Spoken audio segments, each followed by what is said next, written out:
আসসালামু আলাইকুম ভিউয়ার্স, সবাইকে ড্রিম ইঞ্চ ইন্টারিয়র্স লিমিটেডের পক্ষ থেকে শুভেচ্ছা। তো আজকে ড্রিম ইঞ্চ ইন্টারিয়র্স লিমিটেডের পক্ষ থেকে নতুন একটি ইন্টেরিয়র ডিজাইন প্রজেক্ট আপনাদের সাথে প্রেজেন্ট করব। এটি মূলত একটি ডুপ্লেক্স প্রজেক্ট এবং এটি রাজধানীর বসুন্ধরা রেসিডেন্সিয়াল এরিয়াতে অবস্থিত। তো এই পুরো প্রজেক্টের ইন্টেরিয়র ডিজাইনটি আপনারা দেখতে থাকুন ভিডিওতে। তো প্রজেক্ট সম্পর্কে একটু আপনাদের সাথে ইলাবোরেশন করি। সেটি হলো এটি দুটি ফ্লোর মিলে হচ্ছে অ্যারাউন্ড 2300 স্কোয়ার ফিটের একটি প্রজেক্ট।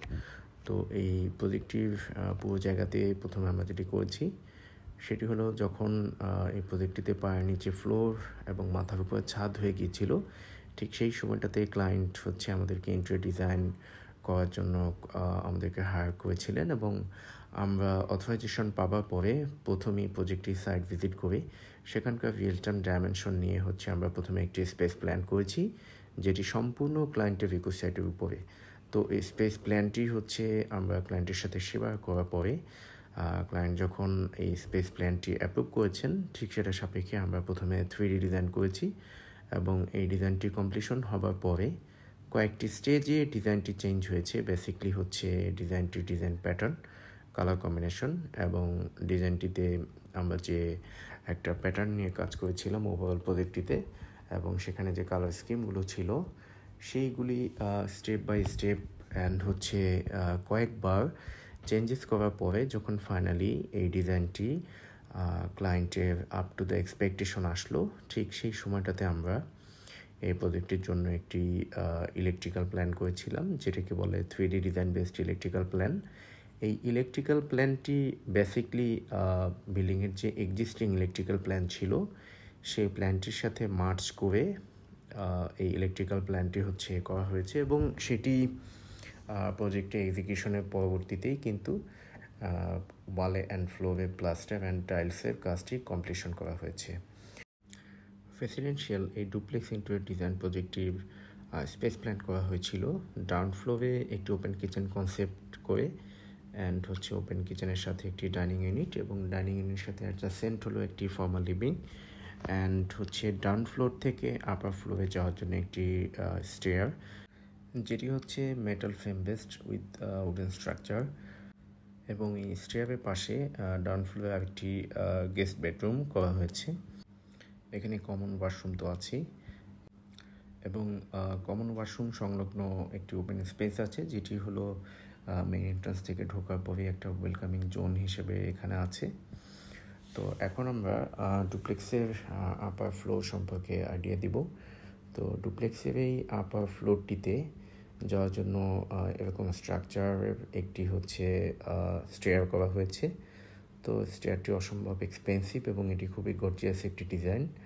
তো এ ধরনের স্টেয়ার করতে গেলে আগে থেকেই হচ্ছে কতটুকু স্ল্যাব রাখতে হবে, কতটুকু স্ল্যাব কেটে ফেলতে হবে, বেসিকলি এখানে কতটুকু জায়গার উপরে স্টেয়ারটার ডিজাইন কেমন হবে সেটির উপরে প্রথমে হচ্ছে লেআউট করে তার পরবর্তীতে হচ্ছে স্ল্যাবটি কেটে ফেলা হয়েছে। এটি হচ্ছে মূলত ডুপ্লেক্সের আপার ফ্লোরে যেতে হচ্ছে স্টেয়ার।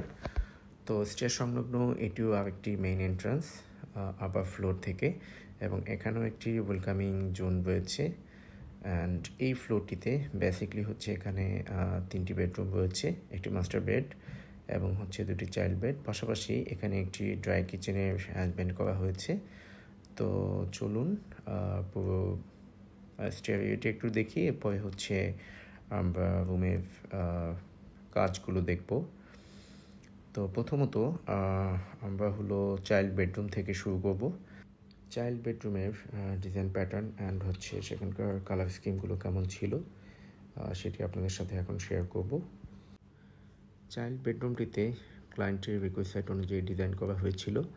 এখানে বেসিকলি ক্লায়েন্টের চাহিদা ছিল তার একটি স্টাডি টেবিল এবং হচ্ছে বেড প্যানেল, সেখানকার রুমের যে ক্যাবিনেট অ্যান্ড মাথার উপরে সাইড ট্রে সিলিং, অ্যান্ড ওয়াশরুমের যে ডিজাইনগুলো ছিল সেগুলো হচ্ছে বেসিকলি এখানে একটি ওয়াশরুম বেসিন ইউনিট অ্যান্ড হচ্ছে শাওয়ার জোন। তো শাওয়ার জোনটি সেগ্রেগেশন করে দেওয়া হচ্ছে এখানে গ্লাস পার্টিশন করে। এটি হচ্ছে মূলত এই ওয়াশরুমটির ওরিয়েন্টেশন এবং ওয়াশরুমটির ডিজাইন ভিউ। তো এবার আমরা হচ্ছে পরবর্তীতে আরেকটি বেডরুম আপনাদের সাথে শেয়ার করব। তো আরেকটি বেডরুমে যাওয়ার আগে চাইল্ড বেডরুমটি আপনাদের সাথে আরেকটু ঘুরিয়ে দেখাচ্ছি, যাতে হচ্ছে বুঝতে পারেন যে একটি বেডরুম কিভাবে ডিজাইন করলে এবং কী ধরনের কালার কম্বিনেশন চয়েস করলে ডিজাইনটি মনের মতো হতে পারে, এবং যেটি হচ্ছে ফাংশনাল যেমন হচ্ছে এখানে ম্যান্ডেটরি, পাশাপাশি আরেকটা জিনিস এস্থেটিকেরও একটা বিষয় থাকে। তো সেই জিনিসটি হচ্ছে এখানে প্রায়োরিটি দেওয়া হয়েছে। এটি হচ্ছে মেইন এন্ট্রান্স থেকে ঢুকেই হচ্ছে মূলত একটি ওয়েলকামিং জোন করা। তো বাসাটিতে সৌন্দর্য বর্ধনের জন্য আমাদেরকে অনেক বেশি হচ্ছে এই প্রজেক্টটিতে প্রায়োরিটি দিতে হয়েছিল, এবং সেখানে ডিজাইন, প্যাটার্ন, সিলেকশন, এভরিথিং সব কিছু। তো একটি গ্রুপ ওয়ার্কের মাধ্যমে একটি সম্মিলিত টিম হচ্ছে পুরো প্রজেক্টটির পেছনে কাজ করেছে। তো এটি হলো আরেকটি চাইল্ড বেডরুম। তো এই চাইল্ড বেডরুমটিরও ওরিয়েন্টেশন অনেকটা একই রকম। এখানে বেড প্যানেল, ক্যাবিনেট, মাথার উপর সিলিং, স্টাডি টেবল অ্যান্ড হচ্ছে এখানকার ড্রেসিং যন্ত্র রয়েছে। পাশাপাশি হচ্ছে এই বেডরুমটিতে অ্যাডজাসেন্ট একটি ওয়াশরুম রয়েছে। তো এই যে অ্যাটাচড ওয়াশরুমটি, এই ওয়াশরুমটিও আমরা হচ্ছে ডিজাইন করেছি, এবং সেটির ডিজাইন প্যাটার্নটি হচ্ছে এরকম। এবং ওয়াশরুমের ওরিয়েন্টেশনটি যেহেতু একটু লম্বা, তো আমরা এখানে কিভাবে হচ্ছে ওয়াশরুম প্ল্যানটি করে ওয়াশরুমটাকে যেমন অর্গানাইজ করা যায়, পাশাপাশি সৌন্দর্য বৃদ্ধি করা যায়, সেই প্ল্যানটি হচ্ছে এখানে আমরা করেছি। এবারে আমরা আপনাদের সাথে আরেকটি বেডরুম শেয়ার করব, যেটি হলো মাস্টার বেডরুম। মাস্টার বেডরুমটি শেয়ার করার আগে আপনাদেরকে একটু জাস্ট ড্রাই কিচেনটা একটু শো করছি। তো এখন হচ্ছে আমরা মাস্টার বেডরুমটি আপনাদের সাথে শেয়ার করব। তো মাস্টার বেডরুমেও আসলে রিকোয়েস্টটা একই রকম ছিল। এখানে একটি অ্যাটাচড ওয়াশরুম আছে। এই ওয়াশরুমটির ওরিয়েন্টেশন এরকম, এবং এখানকার ডিজাইনটিও এই ওয়েতে করা হয়েছে, এবং যাতে হচ্ছে পুরো ওয়াশরুমটি ফাংশনাল করা যায়। যেহেতু এই ওয়াশরুমটি একটি বেসিকলি ছোট হয়েছে, কারণ হলো এটার যেহেতু একটি ডুপ্লেক্স পরবর্তীতে প্ল্যান করা 7 তলা এবং 8 তলা। তো এই প্ল্যানটি করতে গিয়ে যেহেতু এই বিল্ডিংয়ের উপরেও হচ্ছে আবার ফ্লোর রয়েছে, ইউনিট রয়েছে, যে কারণে হচ্ছে সেখানকার প্লাম্বিং সেটস অফ লেআউটগুলো সেম ডাক্টিংয়ের মধ্যে হচ্ছে এক্সিকিউট করাটা একটু টাফ ছিল। তারপর সেটি অত্যন্ত দক্ষতার সাথে হচ্ছে কমপ্লিশন করা হয়েছে। এই হচ্ছে পুরো মাস্টার বেডরুমটির ভিউ। পুরো প্রজেক্টটি আশা করছি আপনাদের ভালো লেগেছে। তো এখন আমরা আপনাদের সাথে শেয়ার করব যে আপনি কখন আপনার প্রজেক্টের ইন্টেরিয়র ডিজাইন প্ল্যান করবেন, কারণ সঠিক ইন্টেরিয়র প্ল্যান হচ্ছে আপনাকে অনেক খরচ এবং অযথা সময় থেকে আপনাকে বাঁচিয়ে দেবে। তো যে কারণে হচ্ছে আমরা আপনাদের সাথে আজকে হচ্ছে ইন্টেরিয়র ডিজাইন প্ল্যানটি শেয়ার করব। আপনার প্রজেক্টে যখন হচ্ছে পায়ের নিচে ফ্লোর হয়ে যাবে অথবা মাথার উপর ছাদ হবে, ঠিক সেই সময়টাতে আপনি হচ্ছে ইন্টেরিয়র ডিজাইন কনসালটেন্সি নেওয়া শুরু করুন। সেখানে প্রথম হচ্ছে আপনি স্পেস প্ল্যান করুন, অর্থাৎ আপনি কোথায় কোথায় কী কী রুম চাচ্ছেন এবং সেই রুমগুলোতে কী কী ধরনের কাজ চাচ্ছেন, সেগুলোর উপরে হচ্ছে আপনি প্রথমে স্পেস প্ল্যান করুন, এবং স্পেস প্ল্যানটি হচ্ছে আপনি অ্যাপ্রুভ করার পরে তারপরে প্রথমে 3D ডিজাইন কমপ্লিশন করুন।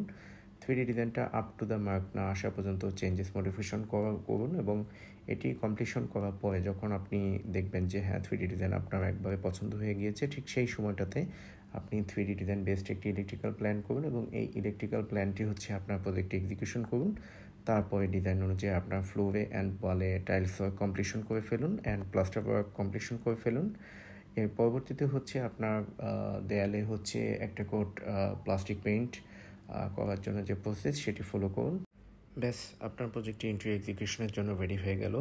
তো আমাদের সাথে ইন্টেরিয়র ডিজাইন প্ল্যান শুরু করতে হলে আমাদের সাথে আমাদের স্ক্রিনে দেওয়া যে নাম্বার আছে সেটিতে যোগাযোগ করুন। তো ধন্যবাদ সবাইকে, ভালো থাকুন। আবারও কথা হবে নতুন কোনো প্রজেক্টের ইন্টেরিয়র ডিজাইন নিয়ে। আসসালামু আলাইকুম।